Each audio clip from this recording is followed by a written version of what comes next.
What is at stake is more than one small country.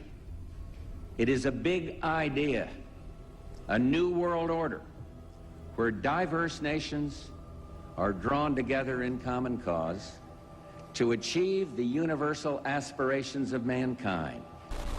The International League of Nations, the Royal Institute for International Affairs, the Council on Foreign Relations, the United Nations, the Trilateral Commission, the Bilderberg Group. I think all Americans should give thanks to the heroic work that's being done by our Foreign Service officers.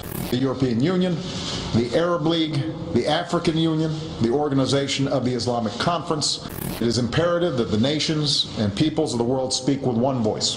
One world, one dream.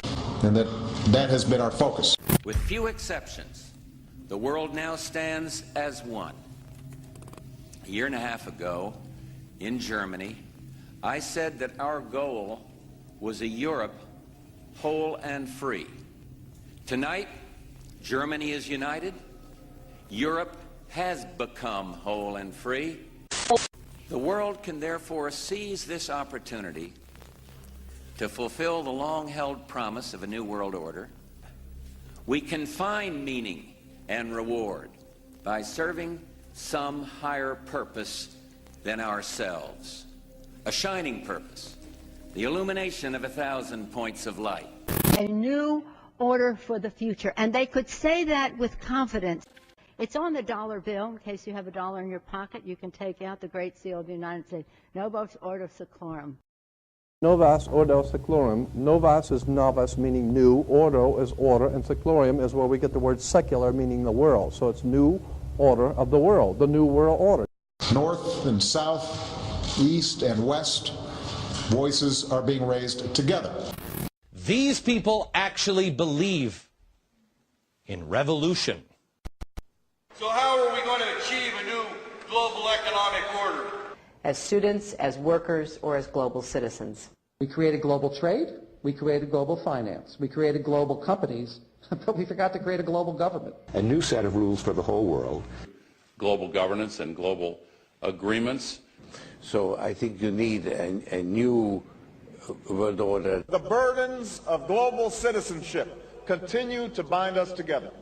Building on the North American Free Trade Agreement, the NAFTA section of the Commerce Department is busy drafting laws and regulations for a North American Union, a union of Canada, America, and Mexico. The President has attended secret meetings and signed at least 2 agreements under the Security and Prosperity Partnership Program. The initiative is nothing less than a plan to create a North American Union that would eliminate sovereignty for all 3 nations. The stated goal established by Presidents Bush, Fox, and Prime Minister Paul Martin is integration by 2010. It's a plan from the business elites, the political elites, that will cost more American jobs, cost American sovereignty. It's an agenda that goes hand in hand with the United States, Mexico, and Canada, working quietly and behind the scenes to promote a common market with common deregulation for the benefit of multinational corporations. This time, a new world order with business at the helm of trade and economic policy. People better understand that they mean exactly what they're saying. It's a new world order they're trying to create.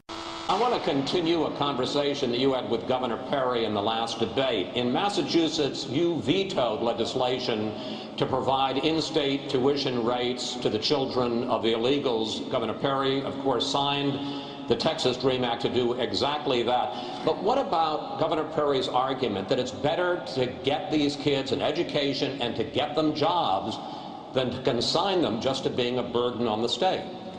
It's an argument I just can't follow. I got to be honest with you. I don't see how it is that a state like Texas, to go to the University of Texas, if you're an illegal alien, you get an in-state tuition discount. You know how much that is? It's $22,000 a year. 4 years of college, you're almost $100,000 discount if you're an illegal alien to go to the University of Texas. If you're a United States citizen from any one of the other 49 states, you have to pay $100,000 more. That doesn't make sense to me. And that kind of magnet,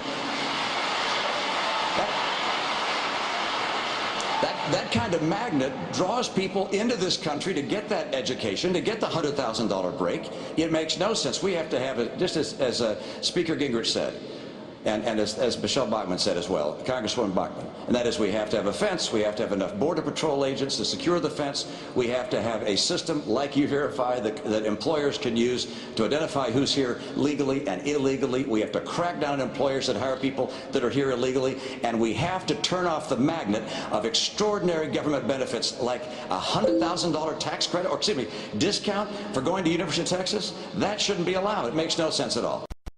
Obviously, it's a very big problem. I think we need to remove the incentive, easy road to citizenship.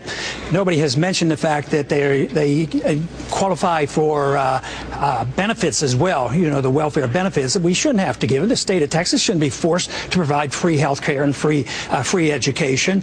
But there is a mess down there. It's a big mess, and it's the drug war that's going on there, and our drug laws are driving this. People who want big fences and guns, sure, we could secure the borders. A barbed wire fence with machine guns, that would do the trick. I don't believe that's what America is all about. I just really don't. We can enforce our law. If we had a healthy economy, this wouldn't be such a bad deal. People are worrying about jobs. But every time you think about this toughness on the border and ID cards and real IDs, think that it's a penalty against the American people, too. I think this fence business is designed and may well be used against us and keep us in economic turmoil. The people want to leave with their capital, and there's capital controls and there's people control. So every time you think of a fence keeping all those bad people out, think about those fences maybe being used against us, keeping us in. Who's that peeking in my window?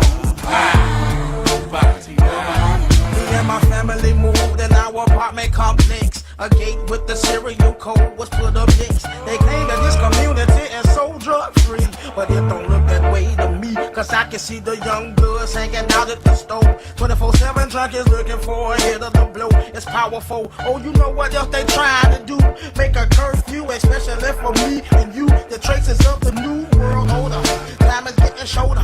If we don't get prepared, people, it's gonna be a slaughter. My mind won't allow me to not be curious. My folk don't understand, so they don't take it serious. But every now and then, I wonder if the gate was put up to keep crime out or keep our ass in. Who's that peeking in my window? Staged demonstrations and riots in the streets, you will see them here. What you're seeing today in the UK, this is students demonstrating in the streets. That's a demonstration, by the way. They will come here too. Because what are they rioting about? That they are cutting services at schools and raising tuitions. Really? Today, 2/3 of students are graduating college with an average student loan debt of $24,000. And the government is now making the situation many times worse by completely taking over the student loan business. Hidden inside of the recently passed health care bill, the government passed a complete student loan overhaul where they removed commercial banks from providing loans to students. Now, all students will receive their loans directly from the government at artificially low interest rates. Well, they will come, and they will be orchestrated, funded, or they will be exploited by Soros-like groups.